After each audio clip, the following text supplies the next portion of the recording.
இந்த கணவன் மனைவி வசியம் வந்து நிறைய பார்த்துருக்கோம் நம்ம ஊடகத்தில். ஆனால் அது எந்த அளவுக்கெல்லாம் உண்மைன்றது நமக்கு தெரியல இல்லையா? ஸோ அதில் ஒரு சில சந்தேகங்கள் மேம். இப்போ பொதுவாக இப்போ கணவன் மனைவி நல்லா அந்யோன்யமாக இருப்பாங்க. ஏதோ ஒரு காரணத்தினால 2 பேத்துக்குள்ள ஒரு விரிசல் வந்திருக்கும்.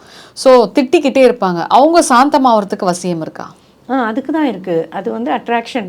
எதனால் நம்ம ஒருத்தனை பார்த்தா வெறுப்பு அடைகிறோம், எரிச்சல் அடைகிறோம், ஒருத்தங்களை பார்த்தாலே எப்போ பார்த்தாலும் திட்டிக்கிட்டே இருக்கணும், அந்த மாதிரி இருக்குது. அதுக்கு சில ஒரு பரிகாரம் இருக்குது. அந்த பரிகாரமும் செஞ்சுட்டு இந்த வசியமை வைக்கும்போது வீடே சுபிக்ஷமாக இருக்கும்.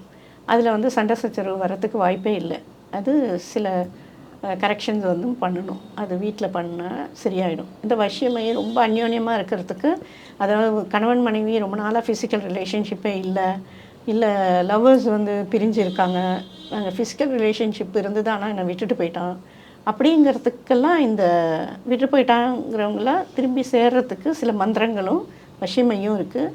அது பக்காவாக வேலை செய்யுது. அது எப்படி சொல்கிறது, நல்லா 100% அந்த மந்திரம் வந்து வேலை செய்யுது. ஃபிசிக்கல் ரிலேஷன்ஷிப் இல்லை அப்படின்னும்போது உடனே ஹேமா கூப்பிட்டா ஃபிசிக்கல் ரிலேஷன்ஷிப் கிடச்சிடும் அது இதுன்னு கிண்டல் பண்ண வேண்டாம்.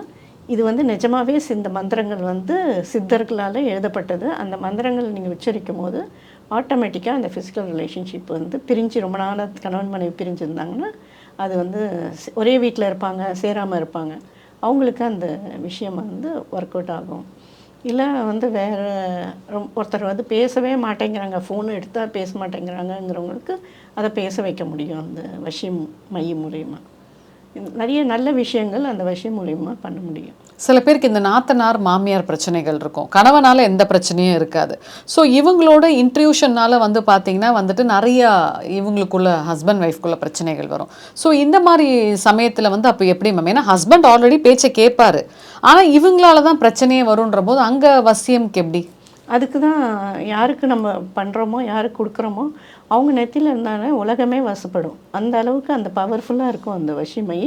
அது 12 வருஷத்துக்கு யூஸ் ஆகும். அந்த ஒரு ஹஸ்பண்ட் ஒய்ஃப் பிரிவினை இருந்துச்சுன்னா அந்த மையை வாங்கி யூஸ் பண்ணும்போது 12 வருஷம் சேர்ந்து இருப்பாங்க.